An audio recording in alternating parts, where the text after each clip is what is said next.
What are some unique issues that arise when one loses their spouse? Certainly every year folks lose spouses, but particularly over the past year, obviously with COVID, a bit of an increase, 25% increase in the number of folks out there in America that are having to deal with the loss of a spouse. So we're going to be joined later in the program by our fellow certified financial fiduciary, also happens to be an IRS enrolled agent. Christina Lamb will be joining us later in the program to talk about that topic. Also on the program, we're going to talk about some of the major money mistakes that folks can make at age 60 and I guess more importantly, how to avoid them. So welcome to the program Dollars and Cents. This is Joel Garris of Nelson Financial Planning. I'm a certified financial planner, certified financial fiduciary during the course of the week at Nelson Financial Planning, where our team of certified financial fiduciaries like Christina Lamb stand ready to help you change your life with a successful and cost-effective financial plan. So before we get to all of that, we have to address sort of the elephant in the room. If you're watching us on our YouTube channel, I look a little less clean shaven than what I would normally do. And the reason for that is that it is November. So our office is participating in No Shave November, up until the point where my wife says I can't participate it anymore because it looks so bad and so gray. But the reality is that the purpose of No Shave November is obviously it's a charitable effort to raise awareness about cancer, particularly cancer in men. Much like the ladies have pink for October, the notion of No Shave November is to bring awareness to men's health issues, particularly cancer. So bottom line, and I'm not a doctor, so don't take this as medical advice, but pretty sure it goes something like this. If it looks different, if it feels different, you probably should go get it checked out. So that's, I guess, the medical advice for the day. And I guess to continue that theme, we'll talk a little bit about daylight savings time, right? Because if you're waking up, you may not be finding us at the normal time, if you will, if you did not remember to reset your clocks last night. The only way I remember what you're supposed to do is from the simple expression, spring forward and fall back. So that means that we all gained an extra hour in our lives this weekend. And so what should you do with that? I mean, should you spend it on some early holiday shopping? I mean, that's certainly, what the retail industry and maybe even a little bit in the media would like you to believe, with all of these conversations about supply chain issues and get your trees now, if you will. The forgotten holiday, of course, is Thanksgiving. It's kind of one of the reasons why we at the office take an opportunity to be thankful and send out Thanksgiving cards to our clients. We don't send out holiday cards or Christmas cards or things like that. We instead like to take a moment and recognize Thanksgiving as the forgotten holiday, if you will. But there's a great article in the Wall Street Journal this past week talking a little bit about health and wellness and how you can use this extra hour to your advantage, right? I mean, it allows you to sort of commit to better habits. The reality is that certainly the program is entitled Dollars and Cents, and we help make sense out of all of those decisions involving your dollars. But if you don't have your health and wellness and those kinds of things, money can't buy that. So we thought we would share a little bit of health and wellness tips courtesy of the Wall Street Journal. Now that you've got that extra hour, it allows you to better recommit to maybe better habits in terms of sleeping and those kinds of things. So I thought we would share them to kick off the program here, help you kind of get into the routine of kind of having that extra hour. Obviously lighter earlier when you do that. The first step is that if you're not getting enough sleep, it's a great opportunity to try to go to bed at your usual pre-daylight savings time, right? So if you normally go to bed 10:30, go to bed at 9:30, which is in essence kind of the same thing as what 10:30 was last night, Saturday night, and then that way you wind up getting a little bit extra sleep, where you can maybe start to reset that process on your sleep pattern. Another great tip: earlier waking up. If you wake up early, now it won't be dark, and I think that's such an important thing. And obviously there's a lot of studies that say that if it is light out, your body gets moving more. The natural sunlight wakes us up better than coffee, although I would not want to start my day without my coffee. The reality is that this natural sunlight kind of gets us up better. That's certainly a good thing, because if you've got a kid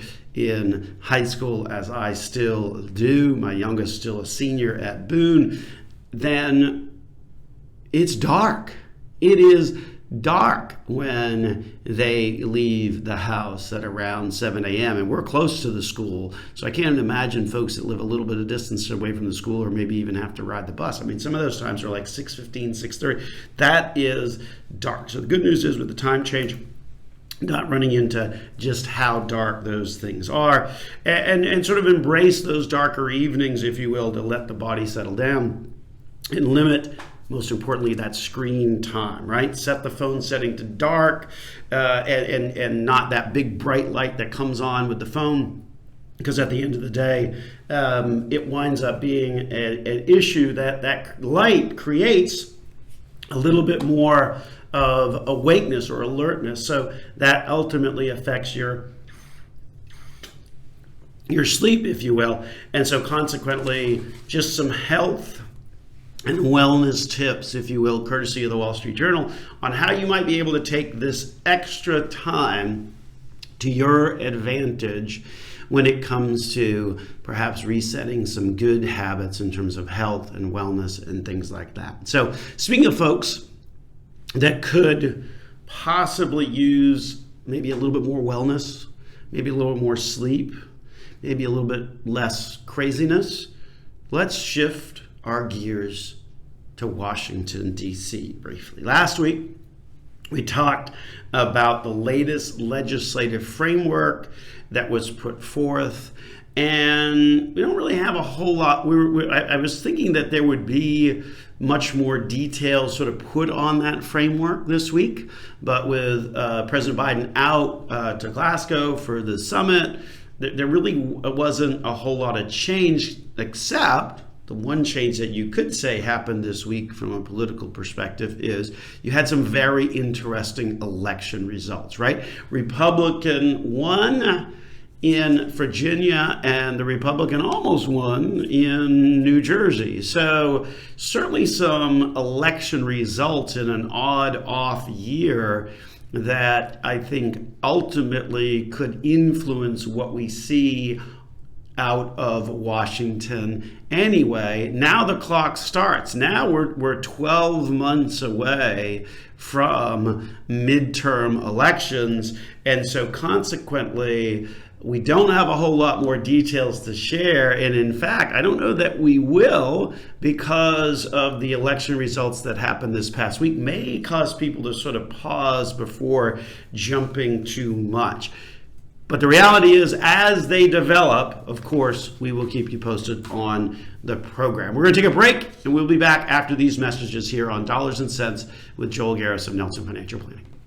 So at the office, unfortunately, and this is just a part of life, we often have to help folks through the process of what happens when your spouse passes. And it's certainly a difficult time, and made difficult more so by the fact that there's big changes that happen when your spouse happens on the tax side of things. So we're joined in this segment by our fellow certified financial fiduciary, Christina Lamb, who also happens to be an IRS enrolled agent, part of our tax department here at Nelson Financial Planning. So welcome back to the program. Thanks for joining us this morning. Thanks you for having me. It's always a pleasure to be here. Well, good stuff indeed. I know it always kind of makes you a little nervous. You're here, but we're going to lean into it and have a good conversation, because I do think there's some pretty important points that we want to make, particularly to the fact that a lot of folks deal with this. I mean, the reality is that it is unlikely that a married couple both pass away at the same time. So, at some point, the vast majority of married couples, one of them is going to have to kind of deal with the issues that we wanted to take a moment and talk about in this segment. And the numbers, when you look at it in an average year, about 1.5 million Americans will find themselves as widows or widowers, and then of course, during COVID, it's really jumped up. Pretty big increase. I mean, what were the numbers showing in terms of that increase? There's about a $400,000 or more people that affected. Yeah, so I mean that's almost a 25% increase in terms of the increase of the number of folks that are dealing with this. And I guess bad news for the males. 2/3 of those surviving spouses are female. Yeah. Mm-hmm. So that brings a whole nother conversation to it. Speaking of our tax department, I don't think we've mentioned this previously, but kudos to you and obviously Kristen, who's been on the program a few times before. We were just named one of the top best accounting firms in Winter Park. Yes. Thanks to the folks at expertise.com. So really happy to receive that most recent accolade. And so obviously that speaks volumes for what you guys are doing over in the tax department at Nelson Financial Planning. Yeah, it's pretty awesome. Good stuff indeed. All right, so let's dig into this. So what are some of the key issues that folks need to be aware of when it comes time for if their spouse has passed? Yeah, I think one of the biggest issues, and we've seen this sort of as of lately with some of our own clients, is the estate tax issue. So currently, you file an estate tax if you're above the exemption, which is $11.7 million. So a pretty big number there. Yeah, it's pretty huge. Most people are really not going to think that applies to them. Right, but the important point is that there's some reasons why you may really want to be thinking about it. So tell us more about that. Right. So by filing the return, you actually get to preserve the exemption that's not used by the spouse that has passed. And then the wife can either use that up herself or add that on to her exemption, or the other spouse, not necessarily the wife, and carry that over. And so, if you're a younger spouse, or if you have a larger amount of estate, maybe not quite that high, but there's going to be some appreciation between the different times of death. So that can all come into play. Another, issue that we may face in the future is that, the exemption is pretty high, and it's one of the things that Congress may lower because of the fact that it is so high in coming years. Yeah, I mean, as recently as 3 or 4 weeks ago, they were talking about reducing that potentially back to some of the levels of not that many years ago, around 3 million or 3.5 million. When I started out in this business, 20 odd years ago, that estate tax exemption was at 600,000, and now it's at 11 million. And so in order to preserve that extra amount, right? So let's say, it's a husband and wife who maybe have 4 million, and you would say, well, there's no really reason to, and that's total, right? I mean, so it's not just what you've got in the bank or in your investment accounts, but think about your home and all those other pieces. Maybe valuables as well as other than the home, if you're a collector of artwork or expensive jewelry, things of that nature. Then all of that goes into that total number. Yes. And in this particular case, you know, with to your point about appreciation, you get some normal appreciation. First spouse passes away, you get some normal appreciation over a 10-year period of time. Maybe that, you know, becomes, you know, $6 million or something like that. And then when that last spouse passes, and we're back to a much lower estate tax exemption, say $3 million or $3.5 million, well then there's going to be a portion of that then that is going to be subject to estate tax in the future. Correct. And at the end of the day, had they filed the estate return now, even though it really wasn't necessary, they're not going to owe any estate tax or anything like that, then the unused portion would have gone over to the spouse, further sheltering those assets. So, right. So not having to pay any tax. Correct. When in theory, if they hadn't filed the estate retax when the first spouse died, they would have to pay. Important to preserve that. Otherwise, if you don't, then you know, if you don't use it, you lose it. Exactly.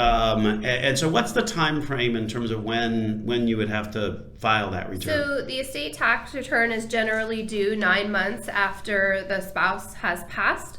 But if you're looking just to preserve the right of the unused portion, you have up to 2 years to do that. Okay, so still enough time for somebody to say, even somebody who passed away last year, to say, okay, wait a minute, all right, I'm going to look at this particular issue, and it attaches to more folks that need to be thinking about this than you might otherwise think, especially with that notion of preserving the excess amount and bringing it over to the spouse. So a pretty important issue, and one that, you know, I don't think that a lot of people are quite aware of because of how high that estate tax exemption is these days. You just wouldn't think about it, but it's certainly important. One of the things, of course, that people do think about that they do have to worry about every year, and that is, of course, income taxes. And obviously there's a big shift there when it comes to losing a partner. Yes.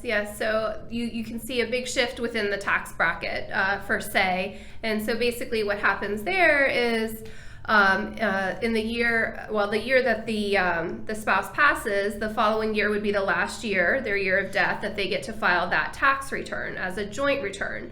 So things may not change specifically that year, but after that, the spouse then is either a single filer, or if there is dependent children, they can file as a widow or widower.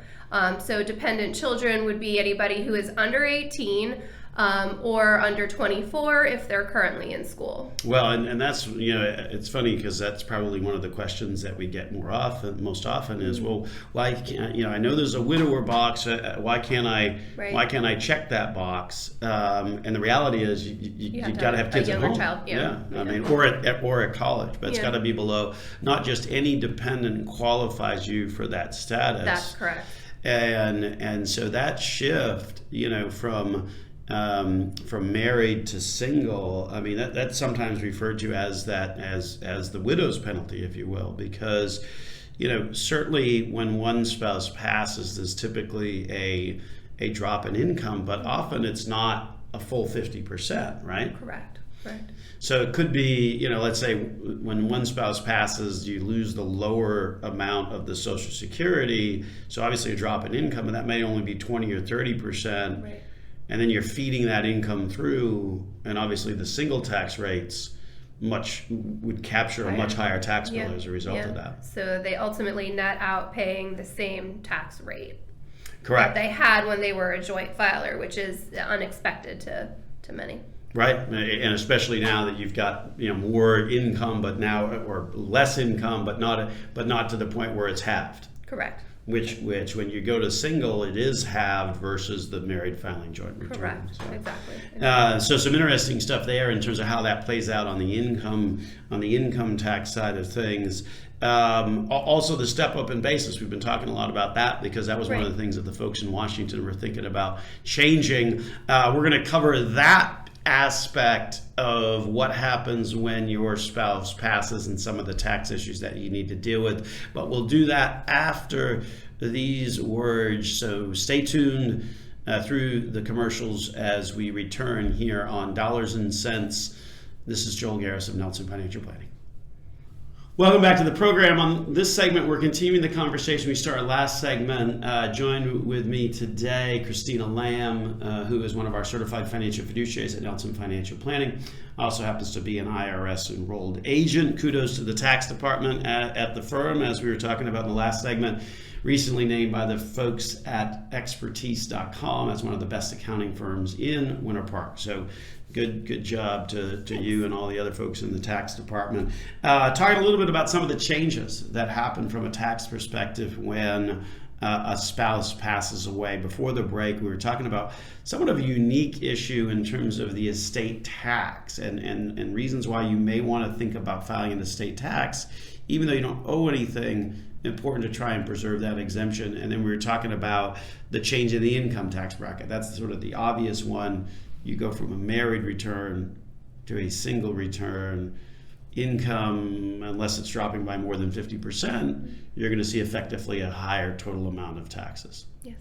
And then we were just about ready to talk about the step up in basis. So tell us a little bit more about that part. Right. So the step up in basis happens upon a person passing. So if it's an individually held account, the beneficiary will receive 100% step up in basis. However, with joint accounts, in particular with spouses, there still can be a step up there. So the surviving spouse would receive a 50% step up in the cost basis on the asset. Well, that's important for folks to be thinking about if it's an asset that they have held for a long time. Exactly. Maybe it's a piece of real estate or stock or fund or something like that that allows them for a step. And this is an important issue because this is one of the things that the folks in Washington, as recently as 3 or 4 weeks ago, were talking about maybe fiddling around with, eliminating things like that. And I guess it is of particularly importance when we talk about real estate. So because there's a certain special rule that applies there, particularly when it relates to primary residences. Right. So that's the home seller's exemption. So joint couples receive basically a $500,000 of appreciation skip or exemption on paying capital gains when they sell their primary residence. And then it's only $250 if you are single, but you get a little bit of time to capture that $500,000. It's not like you have to sell the house immediately to take advantage. Correct. of that. So you can have up to 2 years as a widow to still take that exemption as long as you are not remarried and sell within the 2-year period. Right, and then you would potentially have a little bit of that step-up basis and issue as well that might play as well on that. If you have that large of a gain, you can utilize the step-up in basis. Yeah. Absolutely. So, and I think it's particularly an important concept that we're just talking about how on a joint account, or even we see this happen sometimes with trusts as well. Whereby you can get some of the basis to step up, maybe not all of it, right? But you can get some of the basis to step up. Yeah, absolutely. And if, like you kind of brought up before, if you've held the account for many years, it could be a significant savings. Well, when you go to sell the asset down the line, sure, or even if you're using the money along the way, it still helps to reduce down the tax implications, the capital gain implications. So some important concepts, particularly on how the step up in basis applies. So let's shift gears now to the other type of an account, and that would be retirement accounts, because there's certainly some options for folks to consider on that. Sure. So for retirement accounts, the spouse can roll over IRAs or 401ks. They have 2 options. They can roll it over into their own IRA, or they can roll it into what is called an inherited or beneficiary IRA. So the big difference really kind of comes into play on which route you go is sort of your age. So if the surviving spouse is over 59 and a half, it generally benefits them to put the money into their own IRA. They get to avoid the 10% penalty, but the big thing is they don't have to take their required minimum distribution. And that's significant. And then the other option would be if you are under 59 and a half, then to utilizing the beneficiary IRA. Now, the beneficiary IRA rules on that have changed, but they did preserve the stretch option for the spouse. So they're not committed to that 10-year rule that we talk about from time to time on the program. But on the retirement accounts, it gets kind of interesting because normally you would say, as a spouse, I'm going to step in and into those shoes, and I'm going to treat that as my own. But if you're not old enough, the 59.5 rule is going to apply. So it may be better to set that up as a beneficiary IRA. Correct. This way you can, as a beneficiary IRA, you can take distributions and avoid the 10% penalty. Yeah, because it never applies no matter how old you are. Correct. But when you inherit it, but you got to set it up correctly. It has to be preserved as a beneficiary IRA. And typically you have the name of the decedent and all of that. I mean, it's got to be all in that registration in order to be properly titled as a beneficiary IRA. And then, of course, lastly, back to the income tax side of things, folks have to make sure that there's a good amount of tax withholding as well along the way. Right. So general rule of thumb is you want to pay 90% of your tax liability by the end of the year for the return. So if you have a spouse that maybe was the one working, and had all the W-2 withholding, or maybe filed estimated tax payments and the other spouse did not, that's going to be an issue going forward for the surviving spouse. They'll have to obviously accommodate for that. And if you don't hit that 90%, then what happens? Well, you receive a penalty for not paying enough estimated taxes to the IRS. And honestly, we've seen quite a significant increase in the amount of letters clients receive for that. Now, granted, it's usually not very much. However, in the past, they used to not acknowledge it. So now, nobody wants to receive a nasty gram saying you owe an additional $150 or whatever the case may be. Well, and yeah, that's certainly, shifting a little bit of gears. I mean, we've certainly seen a little bit of an uptick in terms of the enforcement of some of these things. Yeah. And that one in particular, because some people don't like to pay until the end of the year, especially, clients that maybe have investments and they just, wait till the end because they don't know what their tax liability is going to be. Well, now it does seem like there has been a noticeable increase in that, particularly this past year with stimulus checks and things like that. Yeah, definitely. It's really hard to argue, oh, I didn't get the check if the IRS says you did. Yeah, and I will say, considering that's kind of most of the letters we've dealt with this year is clients saying we didn't get the check and they did, and then they get the letter, so we make them research it some more, and we haven't come to a circumstance where it wasn't deposited somewhere. Oh, really? Okay, so it's all always been right. Shoot, the IRS is always right. I hate that. In that circumstance. That's just a good in the stimulus payments. Oh, that's a good caveat because that's going to be an issue again this year. Yes. Okay, because the stimulus check was another stimulus check was sent out in March, and then the child tax credit is going to be which they're just randomly depositing into your bank account or sending you a check if you have dependent children. And that has to deal with that enhanced child tax credit. Correct. That was passed in that legislation in March, and conversation about that continuing into next year, but that is still not the law yet. And obviously, we'll continue to keep folks posted as those things develop. But yeah, I think last year, and then I think the tax return for this year will be a little bit trickier for people to be able to utilize effectively because of these extra payments that were sent out. And then how you track them, how you didn't. I know a lot of some people got those payments, particularly the stimulus payments, in the form of like debit cards and things like that. Correct. And some of them got mail checks, didn't realize that, they had a check in the mail, may have thrown it away. So there's a lot of different issues at play. Yes. And the point is with those stimulus checks, if you didn't get it, you certainly want to at least make the effort to get it, because otherwise it's lost money. So important to sort of try and grab that, or as much as you can on the tax return. Just keep in mind it's going to take a little bit longer to get your refund if you say you didn't get it. That is a fair point. I think at one point, statistically, about here a few months ago, they were several million behind in terms of processing. Correct. So interesting. But well, thank you for joining us on this segment in the last one. We always appreciate a little company here.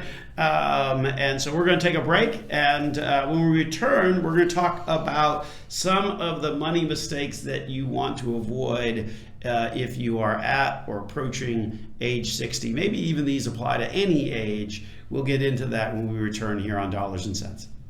So making a major money mistake when you are 60 is a really bad idea. Well, first of all, making major money mistakes at any age is a bad idea, but it's particularly a bad idea at 60 when you are close or getting closer to retirement, because that doesn't give you a whole lot of opportunity to recover from that mistake. So in this segment of the program, we're going to talk about some of those mistakes that people can sometimes make, and most importantly, how you avoid them. So welcome back to the program. This is Dollars and Cents. My name is Joel Garris, certified financial planner, certified financial fiduciary with Nelson Financial Planning, where our team of certified financial fiduciaries like Christina Lamb stand ready to help you change your life with a successful and cost-effective financial plan. Also, if you're interested, you can certainly listen to the program at any point in time by simply subscribing to our podcast channel on your favorite podcast medium of choice. Recently named one of the top 25 financial planning podcasts on the World Wide Web, so make sure you check us out there.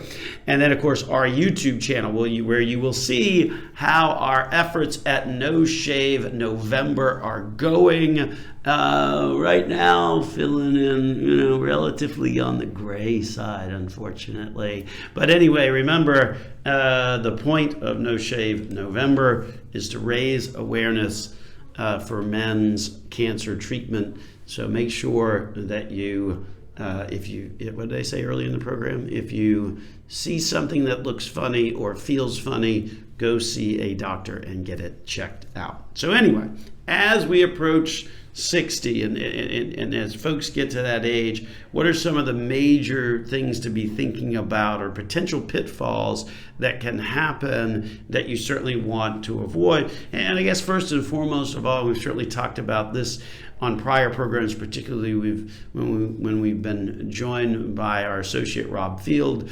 and that is understanding Social Security options and what those really are. And a range of options are truly available when it comes to Social Security. And the reality is that there's no cookie cutter answer when it comes to Social Security. More often than not, I would say that we are probably in sort of the camp of taking it sooner rather than later, but certainly some significant caveats to that. We're in that sooner rather than later camp because the payback period, if you run the numbers, for you to recoup that money winds up going out to about age 80, right? If you take it early, you take a reduced amount, but ultimately that means you're getting money for many months or maybe even years before you get to your full retirement age. And ultimately then, if you wait, it takes you out to about age 80 to recoup that money that you gave up, even though you're getting a little bit higher amount in your Social Security. But you got to be careful about that, right? I mean, obviously, no general rules of thumb or no cookie cutter options here, because if you are working, then the reality is that that's important to kind of know that you're going to wind up having to give some of that back if you're above that 19,000 income limit number, or if your retirement isn't in particularly great shape. Maybe you haven't saved enough. And in that particular case, if you wait until 70 to collect Social Security, it's going to be 25% higher than what it would have been at age 67. So again, the conversation about Social Security obviously very unique. Certainly want to look at all of your options and think through them. So make sure you don't mess that up, because Social Security doesn't really let you like change your mind, 3 years later, that kind of thing. When you start to collect Social Security, whatever those numbers are, that's what those numbers are going to be. And then next, it would be not understanding retirement rules. We talked a little bit about some of them, particularly as it relates to couples, particularly when one spouse passes. There's a litany of tax rules, penalties sometimes, taxes always, and then how do you wind up avoiding the penalties, especially if you're younger, say under 59 and a half. And along those same lines, we would encourage folks to sort of resist the temptation to cash out. If you roll over your IRA, you wind up having you roll over your 401k, your employer-sponsored plan, to an IRA, then you wind up having more flexibility, and you can set your own tax withholding as well. So definitely some options to be considering when it comes to retirement rules and how they work. Just had a conversation this past week with somebody that was really struggling with getting their 401k to generate out a monthly check to them, just direct deposit. And so we see that a lot in terms of the 401ks being a little bit more cumbersome to work with versus the IRAs. But you've got to, if you're going to make that shift, you've got to make sure that you do it correctly, because it needs to be done correctly. Otherwise, it could potentially trigger taxation on the entire amount. Healthcare costs, obviously, we've talked about that before, but that's a big one. If you don't put that into the mix in terms of your budget and in terms of your expenses, then you're going to be surprised at how expensive that is, particularly if you're trying to retire before age 65, right? Age 65 is the age at which you become eligible for Medicare. We often start our initial retirement planning discussion sort of hovering around that age, if you will, because you can retire before that age, but just understand that you're going to pay an awful lot out of pocket for that insurance. For a couple, not uncommon that could be as much as $1,500 per month with a private insurer if both people are in their early 60s, not quite to that age 65. So important to kind of think about that as well. And that's why, again, we kind of circle the 65, because that's when you're age eligible for Medicare. The last couple, I think, are important additions into the conversation, and ones that we do see from time to time. It always makes me nervous when we see somebody going down this path. And the first one has to deal with helping out your kids. And I'm not talking about your kids that are 5 or 6 years of age. I'm talking about your adult kids. And so what happens is that, first of all, they're adults, not kids anymore. Assuming that you're having kids in your 30s and 40s, and by the time you get to 60, they should very much be adults. So the notion of helping them out obviously means that you're going to have less, right? And so the issue that we typically see is that once you do that, you sort of open up Pandora's box, and then there's this impression that folks then have that there's an open, there's a bank open that can be withdrawn from any time that doesn't need any deposit. So don't become, the parent's bank, if you will, because that can have an impact on your retirement. Similarly, and we'll kind of end with this particular one, because this is always kind of an interesting one where folks retire and they say, I'm retiring and I'm going to treat myself. I'm going to buy a brand new car. I'm going to buy the car that I always wanted. And that's not to say that if you can afford to do it, okay? But the reality is that you're not going to have just one car in retirement. People are retiring with 20, 30 years of living. So it's not going to be one car, if you will. So be careful about spending a huge chunk of money when you first retire, whether it's on a car or anything else like that. Anyway, so those are just some of the things to be thinking about if you are approaching age 60, and some pitfalls to try and avoid. We're going to wrap it on up and get on out of here. Thank you for listening to the program. This has been Dollars and Cents with your host, Joel Garris of Nelson Financial Planning.